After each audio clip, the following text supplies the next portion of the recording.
guys, good morning and welcome back to my channel. Welcome to a new vlog. I hope সবাই তোমরা খুব ভালো আছো। আজ হলো 22শে এপ্রিল আর সোমবার। আর ঘড়িতে এখন বাজে মোটামুটি 11:15 বেজে গেছে, 11:40 মতো বাজে। আর সোনার ব্রেকফাস্ট হয়ে গেছে তো? খেয়েছি তো? খাইনি। আর আজকে কিন্তু একটা স্পেশাল ডে, মানে হচ্ছে মামনির জন্মদিন। তো সকাল থেকে উঠে সব রান্নাবান্না আমি শুরু করে দিয়েছি, মানে মামুনি এখনও কিছু জানে না যে আমি স্পেশাল কিছু রান্না করছি বা কিছু। তো 5 রকমের ভাজা করেছি।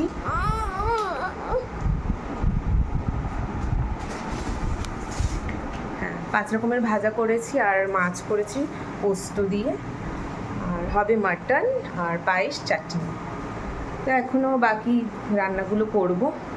তো তোমরা সারাটা দিন আজকে আমার সাথে থাকো। আর বেশি কথা না বলে চলো ব্লগটাকে স্টার্ট করি। তো যেমন বললাম আর কি, 5 রকমের ভাজা হবে, তাই জন্য দেখো সব সবজি টবজিগুলো কেটে নিয়েছি। পটল, বরবটি, কুমড়ো, ঢ্যাঁড়সটা পরে কেটেছি, আর শাক ভাজা। এই 5 রকমের ভাজা হবে। আর রুই মাছ বললাম, রুই কাতলা দুটো মিক্স। আমি না আসলে ঠিক বুঝি না যে রুই কাতলার মধ্যে ডিফারেন্সটা, মানে গোটা থাকলে তাও হয়তো বোঝা যায় মাথাটা দেখে, কাটার পর আমি ঠিক জানি না।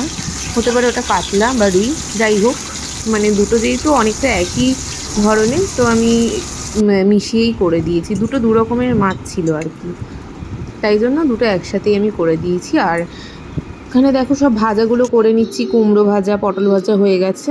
এরপর বরবটিটা ভেজে নেব। তো বরবটিটা ভেজে নেওয়ার পর লাস্টে আমি ঢ্যাঁড়সটা ভাজবো, আর ঢ্যাঁড়স ভাজা হয়ে গেলে শাক ভাজবো। আর অন্যদিকে কড়াই বসিয়ে দিয়েছি, কারণ মাছটাও আরেক দিকে হতে থাক, তাহলে একটু তাড়াতাড়ি আর কি হয়ে যাবে।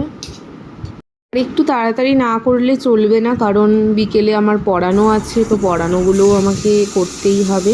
কারণ অ্যাবসেন্ট করলে আবার জমে যাবে পরের উইকে, বেশি চাপ পড়ে যাবে, সেটা আমি একদমই পছন্দ করি না। তো খুব অসুবিধা না হলে আমি অ্যাবসেন্ট কিন্তু করি না পড়ানোর ক্ষেত্রে।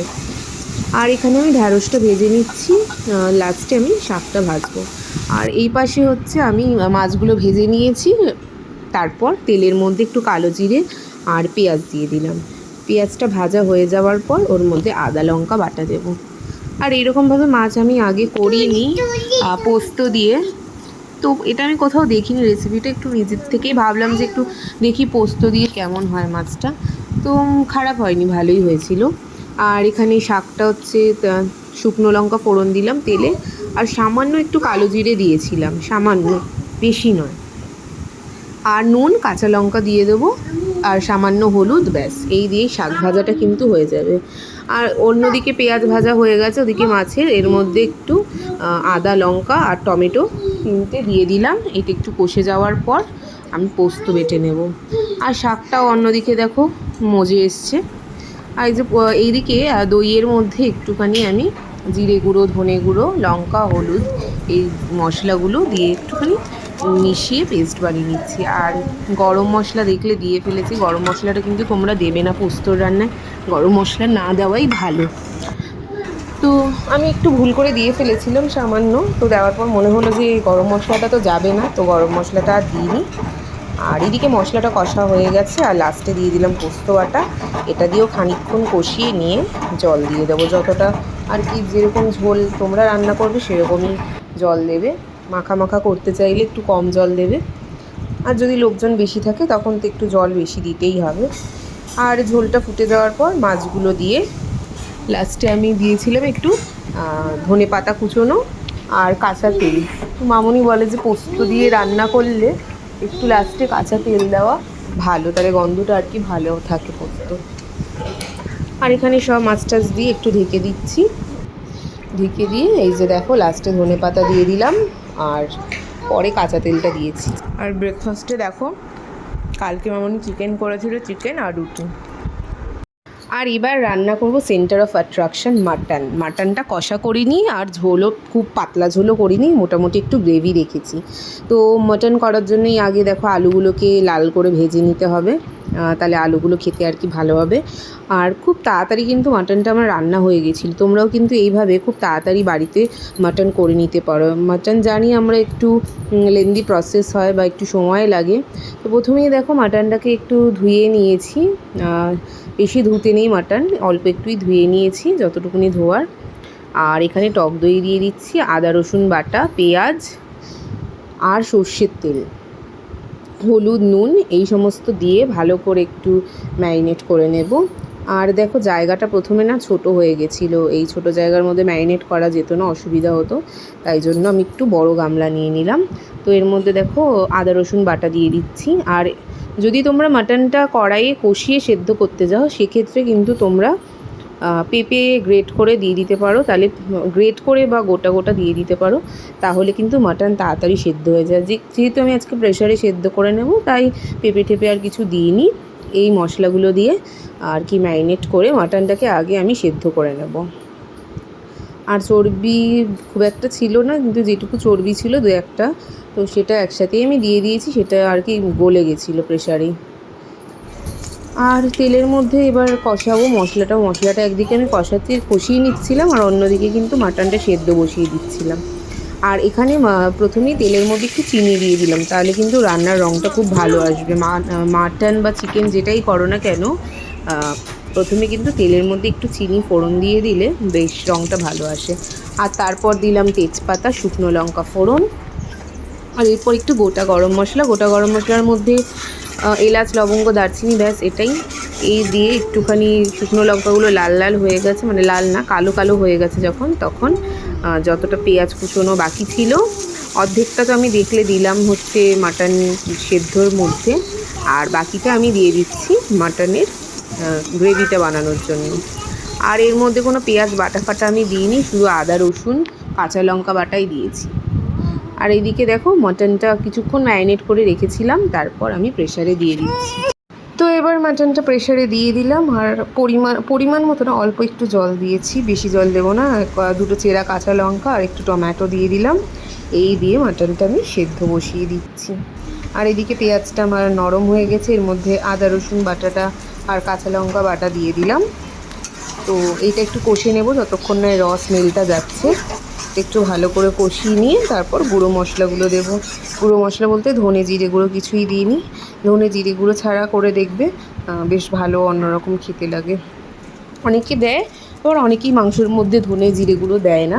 আগে আমি দিতাম, কিন্তু আজকে আমি দিইনি। তো কাশ্মীরি লঙ্কা দিলাম কিছুটা, আর লাল লঙ্কা দিলাম, মানে ঝাল যে লঙ্কাটা হয় সেই লঙ্কা দিলাম, আর একটু হলুদ গুঁড়ো, ব্যাস এই দিয়ে মশলাটা কষিয়ে আমি সাইডে রেখে দিচ্ছি। ওদিকে মাটনটা সেদ্ধ হয়ে গেলে, মাটনটা চারটে সিটি প্রথমে দিয়েছিলাম, তারপরে মোট 5টা সিটি দিয়েছি, তাতে কিন্তু মাটনটা খুব ভালো সেদ্ধ হয়ে গেছিলো। হয়তো 4টে দিয়ে করলেও হয়ে যেত, কিন্তু আলুটা আমি পরে দিয়েছি। আর ওদিকে মাটনটা সেদ্ধ হচ্ছে, আমি এখানে চাটনিটা করে নিচ্ছি। আর চাটনিটা কিন্তু আমটা গ্রেট করে নিয়েছি, তাহলে বেশ জেলি জেলি মতো একটা ভাব হয়। আর ফোড়নে এই একই 5 ফোড়ন, শুকনো লঙ্কা আর একটা তেজপাতা দিয়ে ফোড়ন দিয়ে আমটা কিছুক্ষণ একটু নেড়ে চেড়ে নেবো, একটু নুন হলুদ দিলাম, দিয়ে তারপরে আর কি যতটা আমের চাটনির ঝোল হবে ততটাই জল দেব, দিয়ে চাপা দিয়ে আমটা সেদ্ধ হয়ে গেলে ওই চিনি দিইনি, আমি গুড় দিয়েছি, তাহলে বেশ হেলদি হলো ব্যাপারটা। চিনিও দিতে পারো তোমরা যারা চিনি খাবে, তো গুড় ছিল যেহেতু গুড় দিয়ে দিলাম।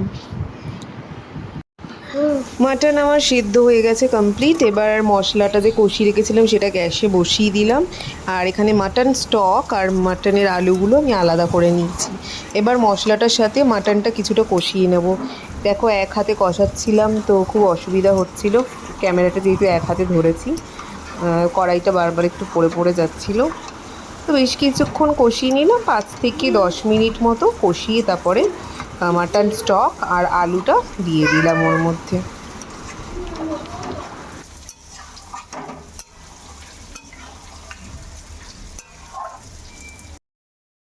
বাজে এখন 2টো, স্নান টান সেরে এলাম, রান্না বান্না সেরে, আর পায়েসটা শুধু বাকি, পায়েসটা এখন বসিয়ে দেবো, পরে আর করার সময় হবে না, কারণ আমার তো পড়ানো থাকবে তো আর সময় পাবো না আজকে, তো এখন পায়েসটা করে নিতে হবে। পায়েসটা কিন্তু আমি দুপুরে খাবারে দিইনি, ওটা বিকেলে দেবো, মানে যখন কেক কাটা হবে। আর এখানে দেখো রান্নাগুলো সব হয়ে গেছে, 5 রকমের ভাজা, 5 রকমের মিষ্টি, চাটনি, স্যালাড, মাছ আর মাটন এসব দিয়ে খেতে দিলাম। আর মামুনির তো বেশ মনে হয় পছন্দই হয়েছে, এরকম একটা সারপ্রাইজ। মামুনি বেশ খুশি হয়েছে, এটাই চাইছিলাম আর কি। জন্মদিনে মানুষকে আমি চাই যেন একটু হলেও হ্যাপি করতে পারি। এই যে সকাল থেকে তো দেখলে যে অনেক কিছু রান্না বান্না করলাম, ঠিকঠাকই ছিল সব কিছু। হঠাৎ করে দুপুর থেকে ছেলের জ্বর এলো, মানে জ্বরের পরিমাণটা অনেকটাই বেশি, 102। তারপরে ওষুধ দেওয়ার পরে মানে জ্বরটা কমলো, কিন্তু পুরোটা কমলো না, আবার অনেকটা পরিমাণে জ্বর এলো। তারপরে ডক্টরকে কনসাল্ট করলাম, ওর যেহেতু চোখে একটা প্রবলেম ছিল সেই জন্য একটা আই ড্রপস দিল আর প্যারাসিটামল দিতে বললেন। তারপর এখন মোটামুটি একটু ঠিক আছে।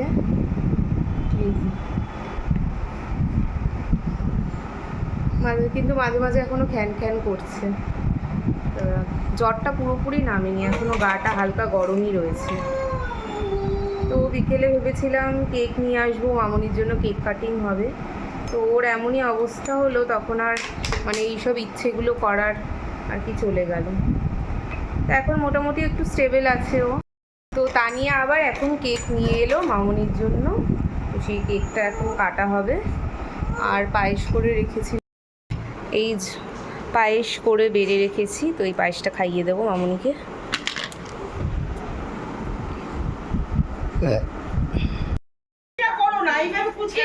এই যে কেক কাটা হবে এখন, মামনি রেডি হয়েছে। বাবা কেক খাবি তো? হ্যাঁ বলো, হ্যাঁ বলো। শোনা কেক বলো, কেক। কেকটা সুন্দর করে দিচ্ছে, একটু ডিজাইনিং দিয়ে তোর কাটতে। এই কাঠটা হচ্ছে তোরসা দিচ্ছে। মাম্পি মাম্পি মাম্পি হ্যাঁ বলো, হ্যাঁ বলো। আর এইগুলো হচ্ছে তানিয়ারা দিয়েছে, আমি কিছু দিইনি, পরে দেবো। অনেক রান্না করেছি সারাদিন। হ্যাঁ সেটা বলো, রান্না করলে পায়েস করলে এগুলো কি কিছু না। এই যে ঠাম্মিকে কাটতে দেবে না। দাদা থামি আছো থামি আছো অলরেডি ঠিক আছে, কিছু হবে। তুই ঠাম্মির কোলে কোলে গিয়ে কাট যা, দেখি তোর সে জ্বালিয়ে দে। আমি পারবো না, ওই একটু জ্বালিয়ে দাও তো কাম্মা ইয়েটা। ভালো লাগে না। এটা মনে করো তো। আরে হ্যাঁ, ঘুরিয়ে দে কেকটা, মুখটা সরিয়ে করবে। যেমন ছুরিটা না কাউতালি হচ্ছে। নাকে মধ্যে একটা হলুদ লেগেছে। এটাকে এবার সরা, ওটা নিয়ে কাটতে পারবে না, হাত থেকে সরা। Happy birthday to you, happy birthday to you, happy birthday dear মামুনি, happy birthday to you. Clap everyone. Gublu clap করো। কেটে দাও, কেটে দাও, কেটে দাও। কাটো না, হ্যাঁ হ্যাঁ, ওই কেটে দেবে তোমারটা। হয়ে গেছে। আর হাতে লেগে না। আমার ভিডিওটা ওই দেখ স্বামীকে পায়েস খাই। জল খা। তো আলাদা করে আমার আর সেদিনকে ব্লগটা এন্ড করা হয়নি, আমি তাই এভাবেই ব্লগটা এন্ড করছি। আই হোপ তোমাদের ব্লগটা ভালো লেগেছে। বাচ্চাটা যেহেতু শরীর খারাপ ছিল আর আমি ভিডিও করতে পারিনি, আর ভিডিওটা 2 দিন পর মানে 1 দিন পর পোস্ট হবে। তো দেখা হচ্ছে তোমাদের সাথে অন্য ব্লগ।